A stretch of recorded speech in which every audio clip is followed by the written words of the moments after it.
খ্যাপাকে লাগা গেলে খ্যাপাটাকে মানুষকে লাগা ভালো লাগে পালিন তো তোকে একটু খ্যাপাই খ্যাপাবি ও কি হলো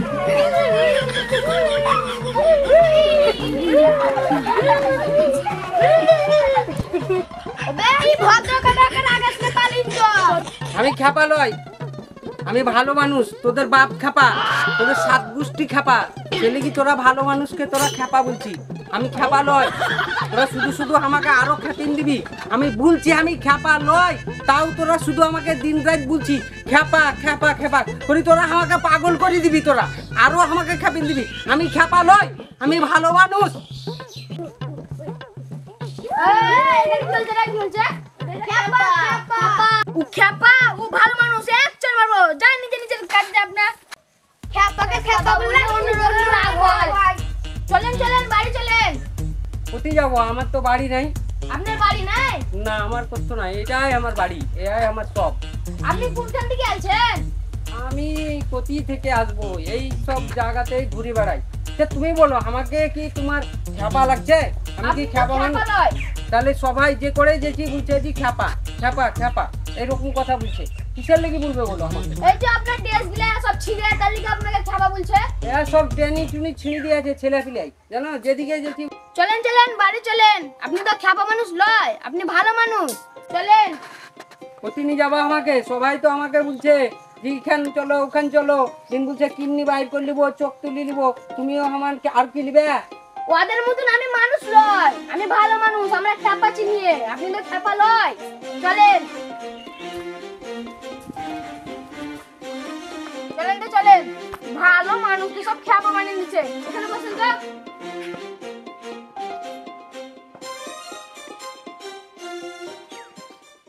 চাচা আপনি ঠিক করে বলেন তো আপনার এই অবস্থা কি করে হলো? চাচা শুনতে পেয়েছেন তো? আপনার কিছু বলছি, আপনার কি করে হলো? কি হবে শুনে? সব তো শেষ হয়ে গেছে, আর শুনে কি হবে? তো একটু বলেন কি হবে শুনে? সে জীবনের একটা বিশাল লম্বা কাহিনী আছে।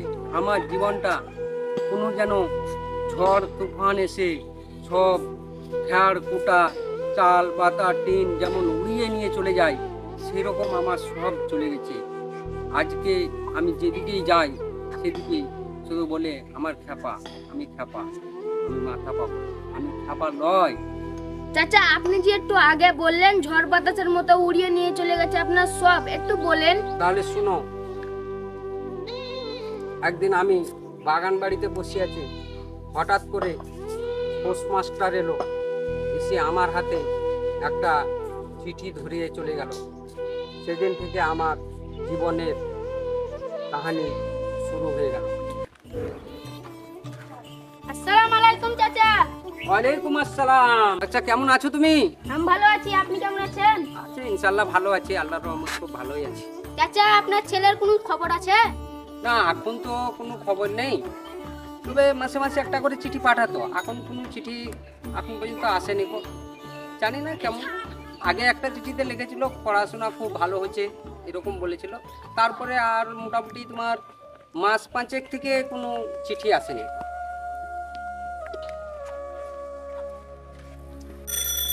আলী বাবা একটা চিঠি আছে আপনার। দেখো তোমার বলতে বলতেই তুমি বললা যে ছেলেদের চিঠি আসেনি, দেখো একটা চিঠি চলে এসছে। নিশ্চয়ই আমার ছেলেদেরই হবে, দেখা যাক কার এসছে।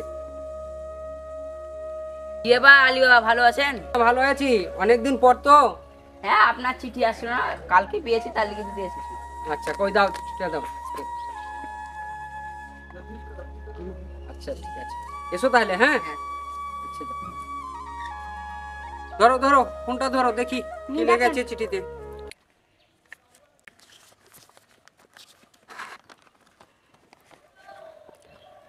দেখো কি লিখেছে আমার ছেলেরা। প্রিয় আমার বাবা, তুমি কেমন আছো? আমরা সকলেই ভালো আছি।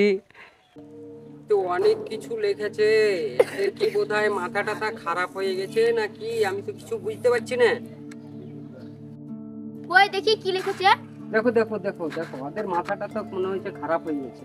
ওরা লিখেছে তুমি তোমার মতো থাকো, আমরা আমার মতো থাকছি। ওদের কি হয়েছে? বলতে পারছি না, হঠাৎ করে এরকম।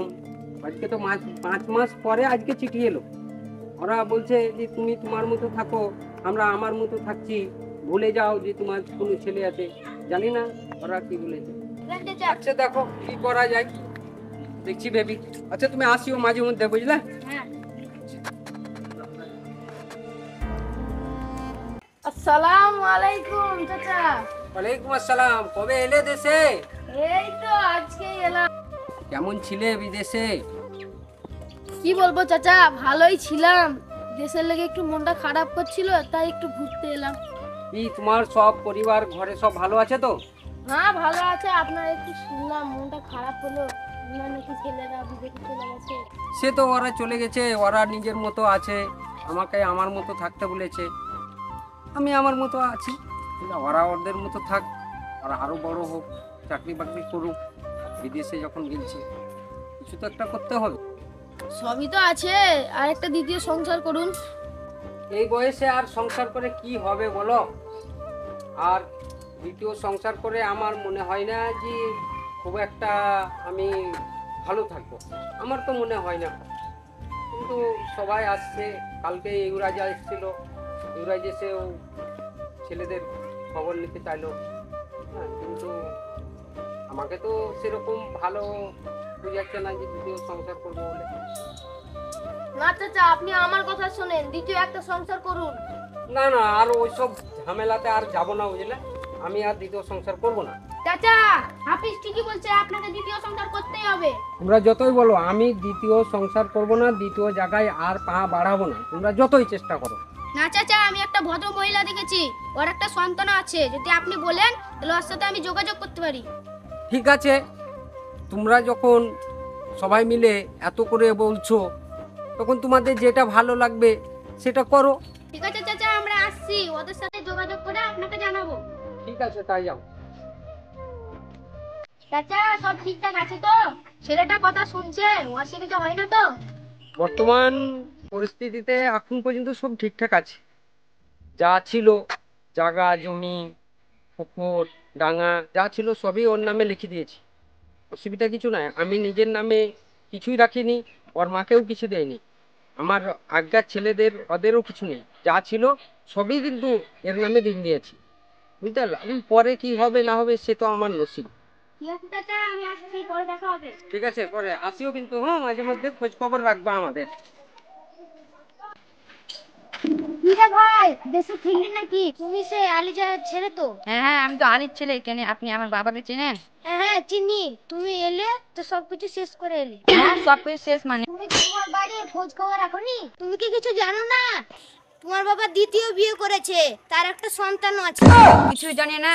আমার কাজের চাপের জন্য আমার বাবাকে 5 বছর আগে একটা চিঠি পাঠিয়েছিলাম, সেই জন্য আমাকে আসতে হয়েছে। আর এসে কি হবে? তোমার ভাইকে সব সম্পত্তি বুড়োকে কি করা যায়? আব্বা, এ আব্বা, আপনি কোথায় আছেন? কে যেন চিল্লানো মনে হয়েছে। কে গো?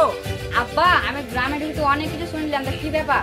তুমি যা শুনেছো একটু কোনো ভুল শোনোনি, সবই সঠিক, ঠিকই শুনেছো।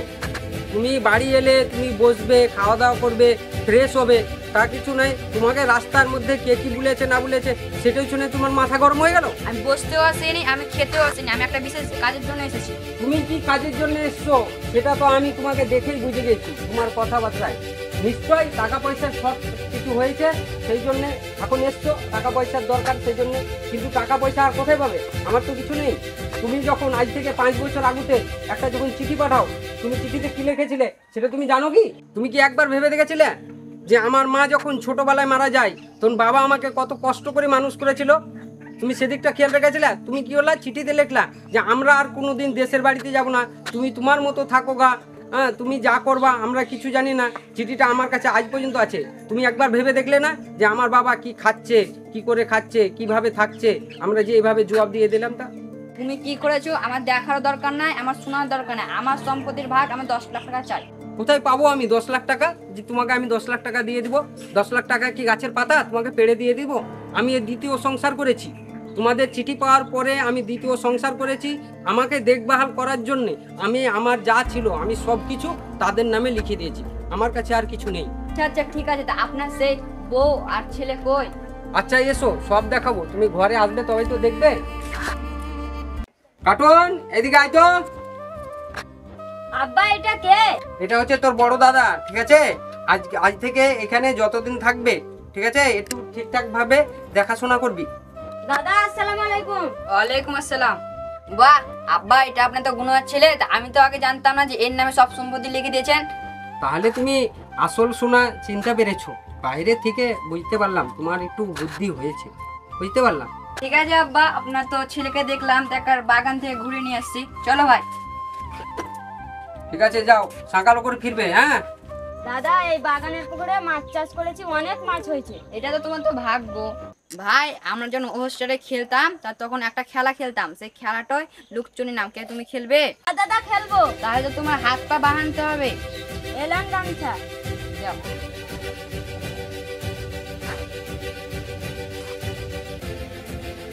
বসো ভাও।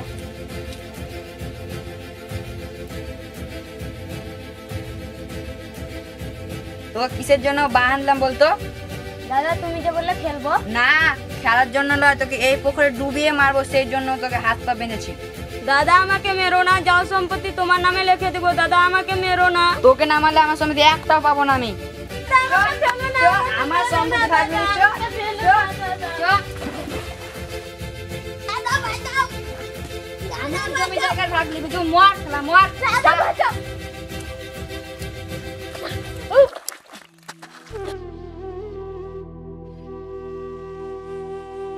এইভাবেই সবকিছু শেষ হয়ে গেছে, আর কিছু নেই। তারপর থেকে কি আপনি আপনার ছেলের খোঁজ রেখেছেন? আর খোঁজ রেখে কি করব? আর খোঁজ রেখে লাভটা কি হবে? আপনি থানা পুলিশে কমপ্লেন করেননি? কি হবে থানা পুলিশ কমপ্লিট করে? দুটোই তো আঙুল, যেটা কাটবো সেটাতেই ব্যথা হবে। দুটোও ছেলে, এটাও ছেলে, সেই জন্যে আর কিছু করে না।